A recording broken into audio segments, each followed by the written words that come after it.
The light is green, trap is clean.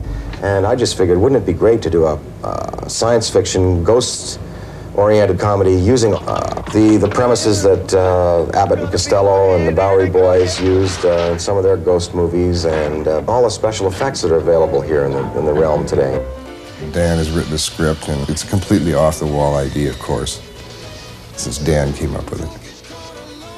Ghost set to rampage again in 1988. Thank the spirits there will still be someone we can call. I think you better call Ghostbusters! Ever since 1984, the Ghostbusters has been an icon of cinema. It's also been an icon for collectors. As you can see, I've collected one or two things over the years. I mean, you have the movies, you have the video games, you have the toys, but you also have tape traders who trade behind-the-scenes footage, interviews with the group, TV packages, retrospectives, you name it. So I went into my collection and I pulled this out for everybody. From 1986, this looks at the icon status of the first movie, and will we not get a sequel? Let's check it out.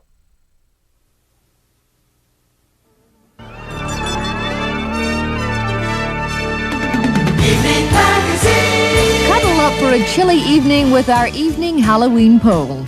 It's Fright Night, and we're doing it upright when we peek at America's all-time favorite horror films. Then, from flying saucers to Bigfoot monsters, what unexplained happening is most likely to exist? Don't look behind you.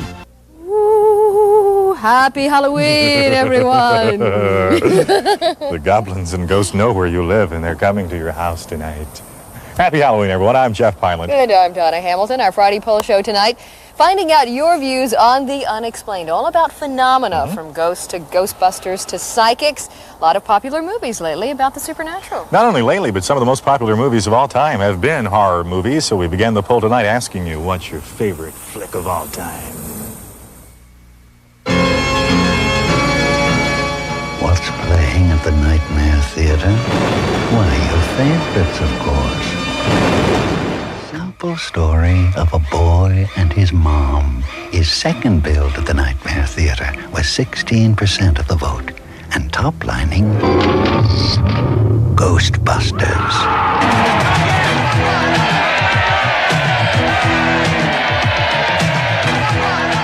Here's one movie that features demonic possession and rampaging spirits and super monsters and a whole gang of psychos.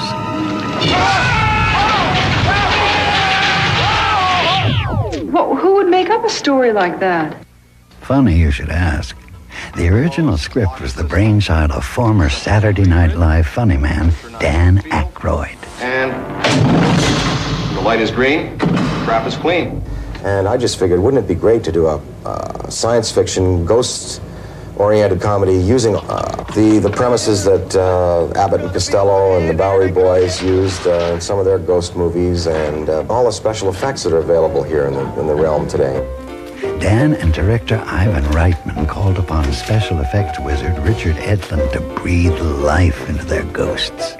We had lots of conversations with Dan and Ivan Reitman, of course, who was directing and producing the picture, in terms of getting all of these characters to look like something. And of course, you start with sketches and paintings and then little maquettes of characters. From there, Richard and his boss film artists worked their special film magic.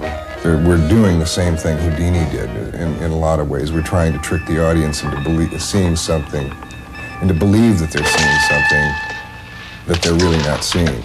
Tonight, as a special Halloween treat, Richard tipped some of his Ghostbuster tricks.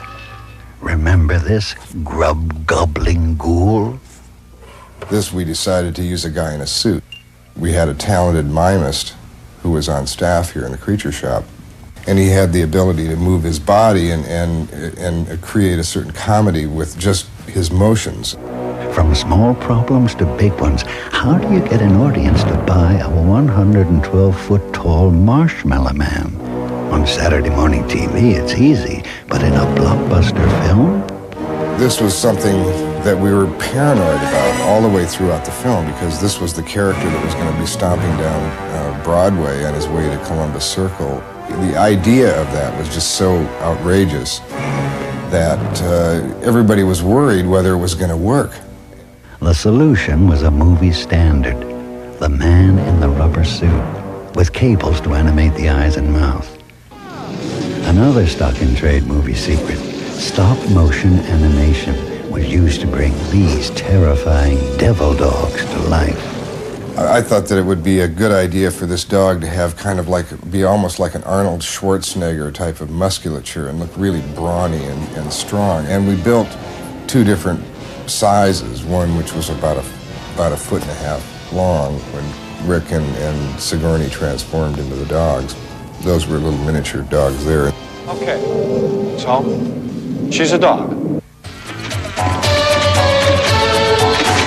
With ticket sales topping $200 million nationwide, a spin-off cartoon series for Saturday morning, and even a namesake breakfast cereal, can Ghostbusters 2 be far off? Well, not too far. Dan has written the script, and it's a completely off-the-wall idea, of course, since Dan came up with it. Ghost set to rampage again in 1988?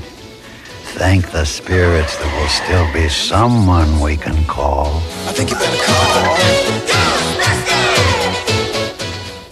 Well, this much we do know about Ghostbusters. A new script has been written, and all the original cast members from the original film have agreed they would do a new Ghostbusters. What we don't know is why it takes so long to get it done. And you thought that was a long wait in between movies. My God. Happy Halloween, everyone. We've all seen the headlines, four-headed space monsters and little green men from Mars and all that. Up next on Evening Magazine's poll show, we'll ask you, what do you think is most likely to exist? So just for fun, I'm going to add this little tidbit at the end. It's kind of interesting. So once again, that's 12% of you who can't imagine that there really is a Loch Ness Monster. 19% do not wince at the idea of the ape man, Bigfoot. And if percentages could will them into existence, flying saucers might fill the night sky. I don't know about flying saucers or the Loch Ness Monster, but I do believe in ghosts. What? I do. I have smelled a ghost. I have. I stayed in an old country inn a couple of years ago.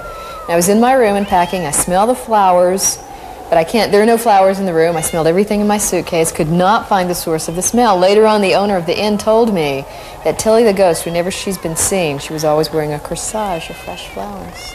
She was in my room. It's true. Ooh, I'm scared now. I really am scared. Let's say you had a chance next week to go visit Transylvania, would you? I would. Why not? The dead cannot hurt you. It's the living you got to watch out for. I think I'll go there now. Stay with us. Don and I will be right back.